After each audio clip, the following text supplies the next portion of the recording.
20 years from now, what will that be? It won't be AI, it will be something else, right? But that durability of that problem is scaling operational challenges that come after big ideas, which we only realized after we were, we were obsessed with customer support. Oh, wait, this is even bigger than customer support. But I go back and say, think hard about that, really commit to it, really figure out why you're going to do this for a really long time and make a big impact.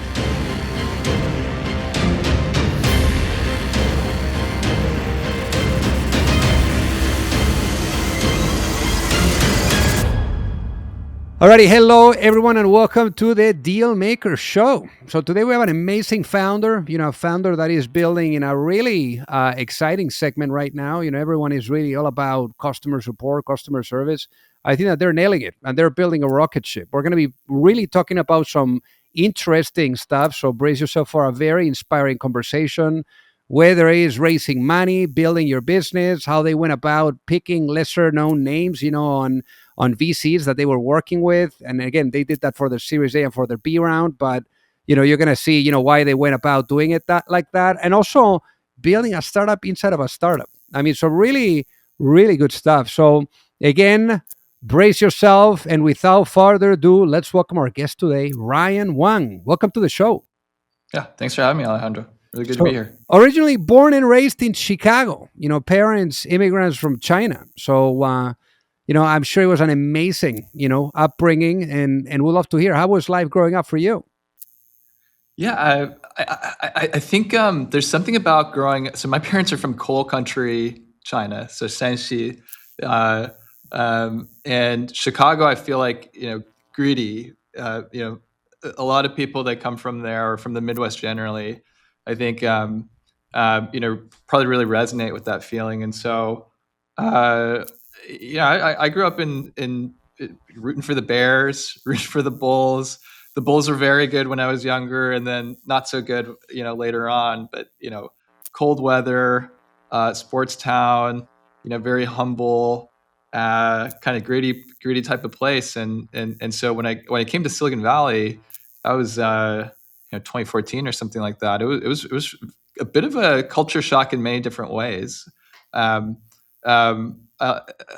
would say, one of the fun parts as well about growing up in Chicago, there was a very interesting educational experiment that they ran. So I went to this high school called the Illinois Math Science Academy.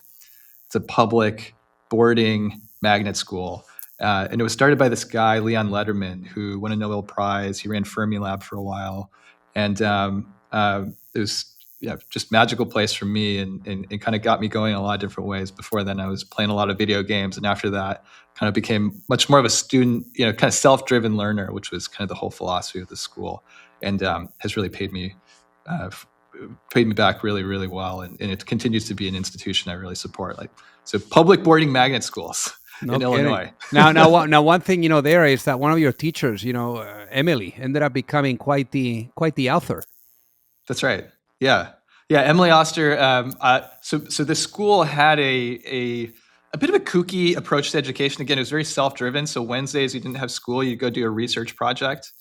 And so to go find a research project, myself and my friend Ryan, also Ryan, he was my partner back then. In terms of this project, we emailed every single economics professor at U Chicago. And Emily was the only one to respond, and she was a second-year assistant professor, something like that. I don't know how she found the time, to mentor us on their research project, and then at the same time, churn out research, and then, of course, later on, becoming world-famous author Emily Oster. And I'll just say that she's an amazing person and incredibly generous, and saw something in us that maybe we didn't even know at the time. And why consulting, out of all things, to get going in your career? Honestly, consulting, I thought I was going to go to grad school. I thought I was going to go be an economist or a statistician. I got a kind of BA/MS in economics and statistics, and it was just something to be in between, get a little bit of experience and then go back to research. But I ended up working at this kooky consulting company. It wasn't like a normal one. It was run by Steve Levitt, the Freakonomics author, and Danny Kahneman, the Thinking Fast and Slow author. And again, I went there thinking that, okay, I'll learn some of how the theory is applied out in the real world, and realized, what, actually, I really like the real world, and consulting with companies and building data-driven pricing algorithms for some of the biggest retailers in the world. and biggest car companies in the world, and then I was hooked, and then from there I ended up going straight to Stripe because we had done a consulting project around payments. We were working with one of the biggest payments companies in the world, and then simultaneously, my brother was about to join Stripe, and they had recruited him right out of MIT. So two things, kind of 2 points kind of connected to a line is, oh yeah, can you introduce me to Stripe? And he did, and he introduced me to Patrick Collison, and who I didn't know much about at the time. Again, I was just in Chicago, right? Like, oh, cool, yeah, I'll just talk to Patrick, and and then they ended up finding a place for me. Well, I mean, that was 2014, so it was a different Stripe. Yes, yes. So how was that journey with Stripe? Stripe was an amazing place. I think when even when I was interviewing, I could tell that there was something special going on. And again, I was not plugged into the Silicon Valley, atmosphere. So when I saw special, it was, the first person on my team who interviewed me. Like his name is Michael Manapat, and he had a PhD in math, but he had studied kind of economic, like genetic algorithms applied to economics. And it was my first boss, and just kind of the intellectual range was incredible. He later became CTO of Notion, and has now founded his own company backed by Sequoia. So just an incredible person. And back then it was just, wow, like, you're so smart, it's so driven, and like, I want to be around you. And every single person on my interview panel was kind of like that. Like my recruiter, the recruiter was Daniela Amadei. She happens to now be, co-founder, president of a company called Anthropic that everybody knows about. So it's just, the talent density, the ideas, and just, it wasn't even, it's like people were working hard, but it wasn't 996 because you have to be there. It was, wow, there's just so many interesting things going on. There's so many interesting people, and I just like love being part of this intellectual environment. So it was a special place, and it ended up being the impetus for Assembled as well. I was lucky to be there when it was 80 people. I was lucky to be there when Patrick and John, they were doing customer support themselves. They were having people over their apartment, which is just 2 blocks there, near the office, and do support rotation with the whole company. And then I was lucky enough to see it go from that to 800 people in the span of years. And so it's like, obviously you can't have everybody at the company doing support inside of the co-founder's apartment anymore. But it's clear how much they care about it. And it's clear now we have to figure out how to draw a line between this problem at scale and when it was the co-founders of the apartment. I mean, going from 80 to 800, like you were saying, I mean, it's insane. And the Stripe that we know today is one of the most successful companies right now that are privately, held. Like, hasn't go public yet. Everyone is like anticipating hopefully an IPO happening. But I'm wondering, what would you say were the key ingredients that allowed for that level of success to happen? I think a couple things. I think number one, talent density. I kind of alluded to it, but those are just the people that I had direct experience with. But I also remember my first week. One of the onboardings was with this guy, Greg Brockman, and he had just been named CTO at Stripe, and then went on to co-found OpenAI. So it wasn't just an accident, that there were some people who were really talented. It was up and down all across. They were looking for really, really talented people. And, I think number two was, it wasn't just talent density in the classic, point of view of the world. They really had something kind of differentiated in terms of people would come from all sorts of wacky. Like, my background was super wacky. I never studied engineering, and yet they gave me a job, offer that says software engineer at the top. So they saw something in me, and I think it was like the creativity. Greg dropped out of college, and they recruited him, to drop him because it was like, hey, this is the smartest person at MIT that moved to Harvard. I think they had my brother, who was just not even out of college at the time, who they were recruiting. They had him talk to Mike Moritz. Why is Mike Moritz talking to somebody who hasn't even graduated from college yet? Well, because John had worked on Ruby on Rails, and it was a Ruby shop, and they'd rather hire super high trajectory young people with weird backgrounds than just go for experience. And then, later on, as Stripe became Stripe, it was you bring in all these people with incredible pristine backgrounds. But even in the early days, there's some weird bets, and so I think really those two things. It's like amazing talent density, knowing what great looks like, but then also taking a lens to great that it's like looking past what was on the piece of paper. Now, obviously, being a Stripe, you're experiencing this crazy success. Why?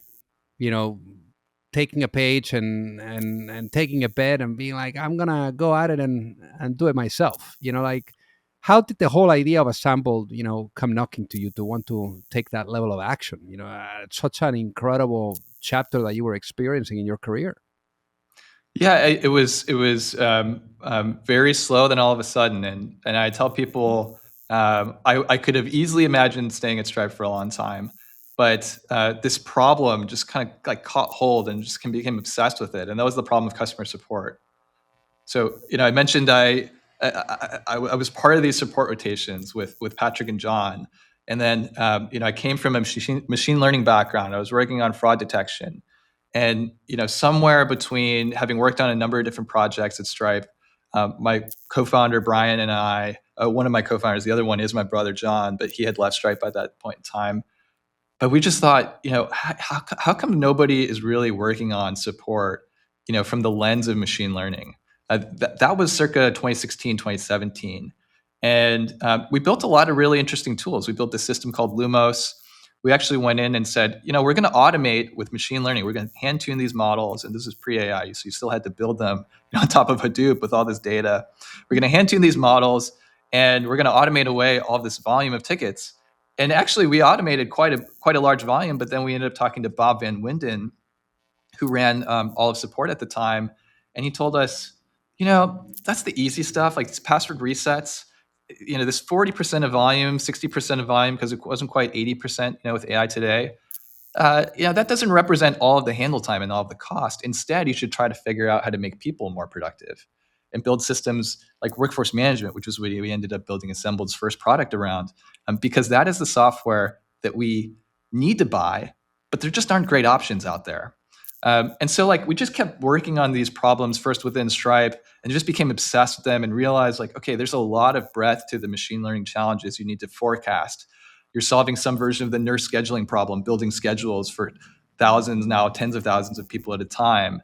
And just became obsessed with it. And at some point realized, okay, not only are we obsessed with the problem, but also there are a lot of companies like Stripe where they were growing, like Slack was an early customer, Robinhood was an early customer.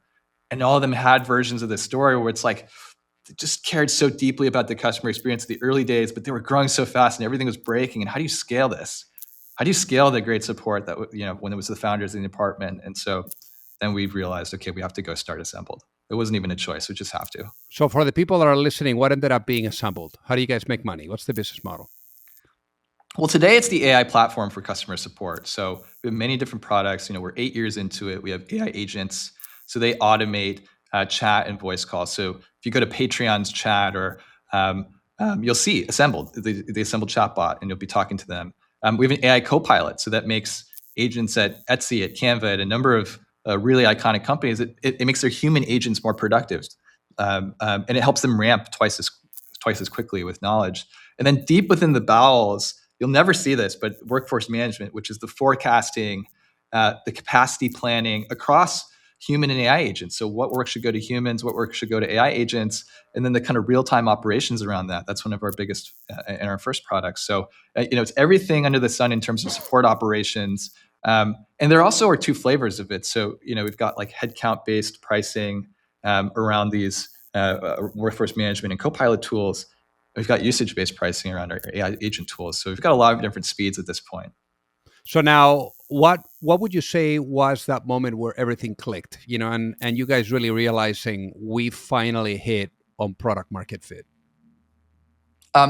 We've gone in and out of product market fit, which is, I think, something that people don't tell you, right? It's once you find it, it's not permanent, and in fact, that may have nothing to do with yourself, but rather what's happening out in the world. Like there's the market part. So the first version of product market fit was we had launched in 2020. So it took us 2 years to get off the blocks. But finally, we launched in 2020. We were so excited. It was March, and then boom, COVID hit. And I still have this screenshot of our launch on Hacker News where it was the front page, and you had World Health Organization calls COVID a global pandemic. Assembled launches. World Health Organization calls COVID a global pandemic. So it took us 2 years to launch. They're like, oh no, we're screwed.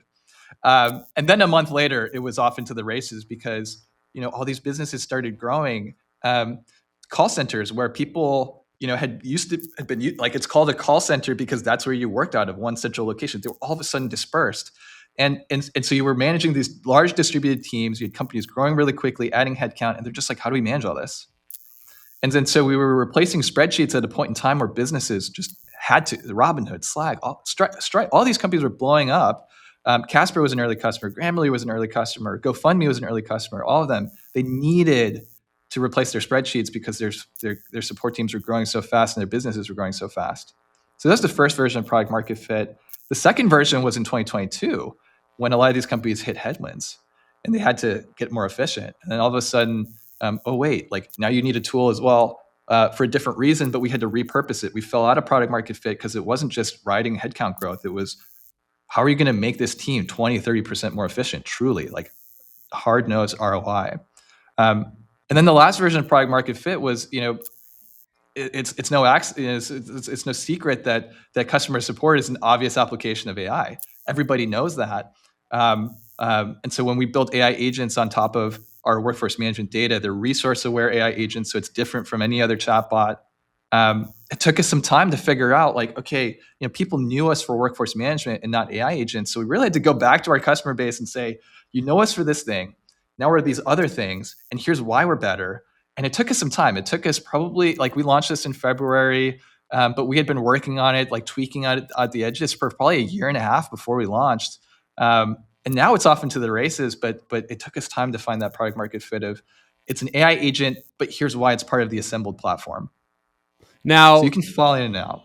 now, the question, obviously, once you hit the product market fit and once you're thinking about scale, also you got to think about to supporting financially the operation. Also, the most immediate, question that comes to mind is, how did you guys go about raising money? And maybe, start by sharing with us how much capital has the company raised to date. Yeah, we've raised 71 million. So a seed, a series A, series B. Um, I would say we keep learning along the way, and one of the things that we learned was the importance of getting the right partner. When we raised our Series A, we were fortunate. We came out of Stripe, and so there were a lot of people that wanted to invest in the ex Stripe founders, and we didn't have to honestly try as hard as we would have otherwise to put together these early rounds. And then we had a lot of different term sheets and great firms and great partners and just great conversations. And we were able to vet people, like, how much do you know about this space? How much do you care about this space? And very early on, the Emergence Capital team, like, they were coming to our office, uninvited, by the way, but they were just really persistent. They would come to our office. So we put together this deck on the entire breakdown of the industry. We're like, wow, you know so much. And you're really kind of pushing our thinking. And so when we got to the end of that Series A process, Emergence was in it. There were a couple other big name firms that we were really enamored with, and we were thinking, oh, geez, how, like, Emergence is the top B2B SaaS investor. They were the first investors in Zoom and Salesforce, like track record, Viva, track record is impeccable. But we were coming from and myself especially, my co-founders, I think, got it, but I was like, I think we want to go for one of these bigger names just because of the brand recognition. That's what engineers inside Silicon Valley care about. But I think the kicker was really, who's going to be with us for the long term, and Emergence Capital has one of these values that we've just lifted and put into our company cultural values, which is be the best partner.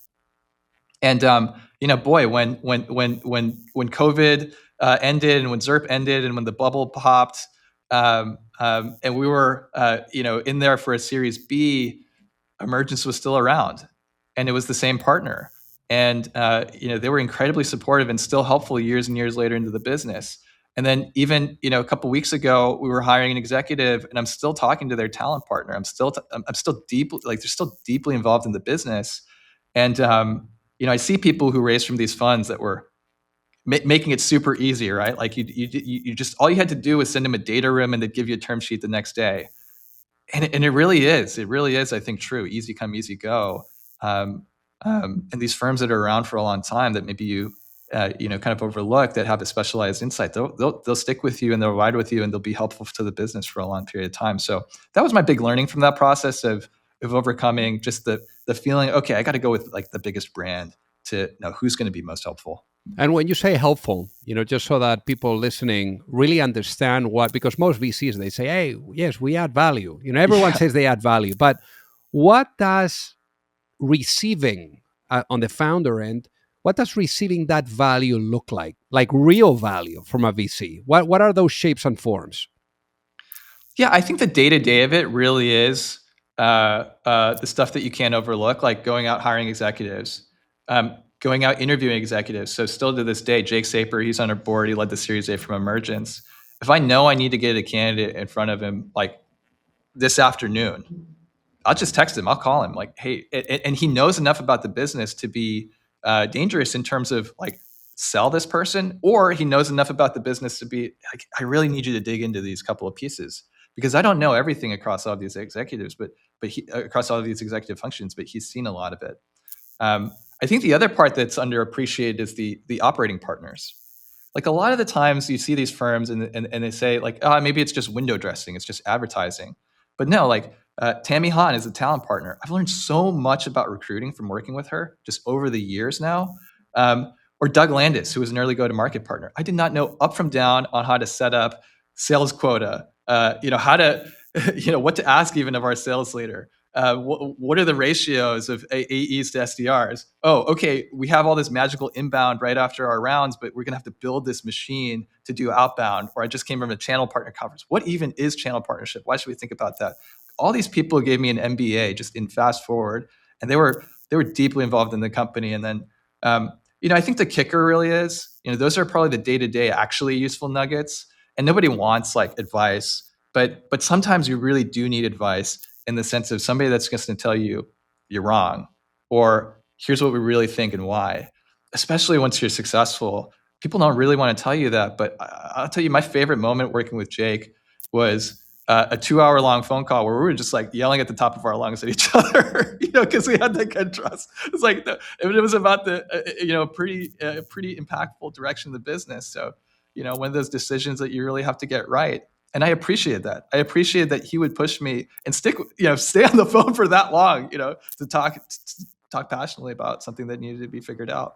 So obviously, when you get investors on board, they are betting on a vision, just like employees or even customers. So if you were to go to sleep tonight and you wake up in a world where the vision of Assembled is fully realized, what does that world look like? I think for us, and customer service is even just the start. Like customer service is, I think, embodying this idea that there's a difference between building an initial really cool product and scaling it to millions, hundreds of millions, billions of people. And so we describe customer support as the gap between mission and reality. When Robinhood, we rode through them in 2020, 2021, was Bitcoin, meme stocks, the business was blowing up. They wrote this really interesting blog post about adding in 24/7 phone support. They said, our mission is to make investing accessible to everyone. So that was Robinhood's mission. And you could see how they're making it happen. But making investing accessible to everyone means being there for you when you need us. That was a juxtaposition of their mission against customer support. So I think that is really the story of customer support. But then you zoom out a little bit and there are more functions where, okay, how do you take idea that's really successful and scale it to millions and hundreds of millions and billions of people? I give the example of flight all the time. This was the AI of, 120 plus years ago now when the Wright brothers did the first flight. And yet all of us have been there in terms of, similar feeling of frustration to when you're on a customer support line on hold. Like, why is this flight delayed? When is it going to leave? I've been from San Francisco to Las Vegas, which flies 6 times a day, and they didn't have a crew. How do you not have a crew? How do you not have a crew? Well, it's a difficult operational problem to scale flight to billions of people. And so I think of Assembled as that the technology company that will solve the operational challenges that come after big ideas. Support is just one piece of that, but there are lots of other operational challenges that companies run into when scaling. So now let's say that I bring you back in time.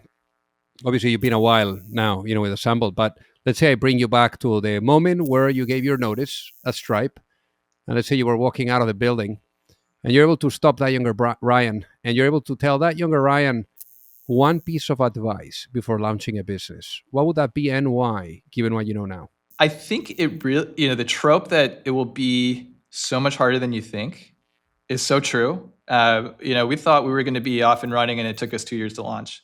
We thought we were going to be, our first big idea was going to hit. It took us 8 months to get our first dollar of revenue. We thought like, et cetera, et cetera, et cetera. I think the ability to say, okay, and here is what we're doing and why, and we're going to stick through it for 8 years, 20 years, 50 years, and build a generational company. That is just so important to, like, we got lucky in that we were already obsessed with the problem and knew that. But even then, like, our first product, workforce management, it was like, that's your first product. Like, now we have 4 products. So you have to be able to keep that that fire alive that goes beyond workforce management, customer support automation, even AI for customer support, which is a how, but 20 years from now, what will that be? It won't be AI. It will be something else, right?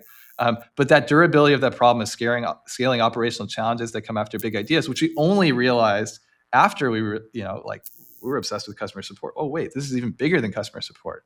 But I go back and say, think hard about that, really commit to it, really figure out like why you're going to do this for a really long time and make a big impact. The when you were talking about this, whether you're waiting for 8 months to be able to get things going the way that you had hoped for. I mean, it's just unbelievable, the journey of being an entrepreneur. I'm sure that there's a lot of entrepreneurs right now that maybe they're in a cloudy phase. Maybe it's a tough time for them. What would you tell the founders that are listening that are going through a rough patch? Um, I think I can't remember who said this. Was it one of the Andreessen guys? There's two feelings that entrepreneurs inhabit. There's euphoria and there's terror. So, and in the same day, in the same hour, you could experience both. It's so true. But I like to stay grounded. I try to stay grounded because just knowing that it's like we have some of our customers are, and again, just the good luxury of working in customer support from all over the world. Like 50% of our end users in customer support are outside of the U.S. They're in places like the Philippines, India, South Africa, Ireland, UK, and our fourth customer was Grammarly, and Grammarly started in Kyiv. It wasn't always like a SF tech company. The founders were Ukrainian, had moved to Canada, and were solving their own problem. And so, we went to Kyiv in 2019, and we met all these people, these customer support managers, and got to know them. And then, of course, after that, what happened? It was just devastating.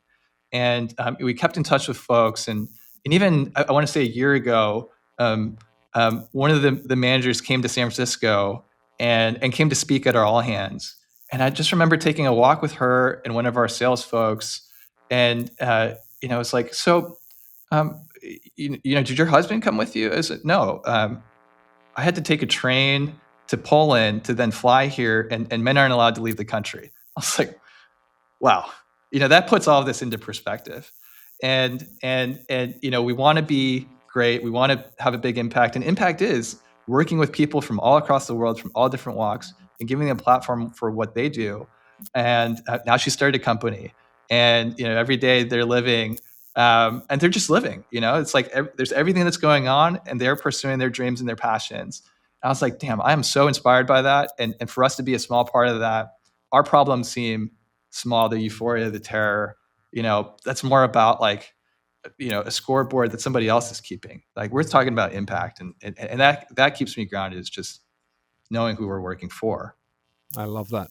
So, Ryan, for the people that are listening that would love to reach out and say hi, learn more about Assemble Tool, what is the best way for them to do so? Yeah, I'm on LinkedIn. I'm Ryan Wang. I write about the future of work and connecting support and AI. I'm also just Ryan at assemble.com, especially if you are a talented engineer, talented entrepreneur that just wants to chat. Amazing. Well, Ryan, thank you so much for being on the Deal Maker Show today. It has been an absolute honor to have you with us. Thanks for having me.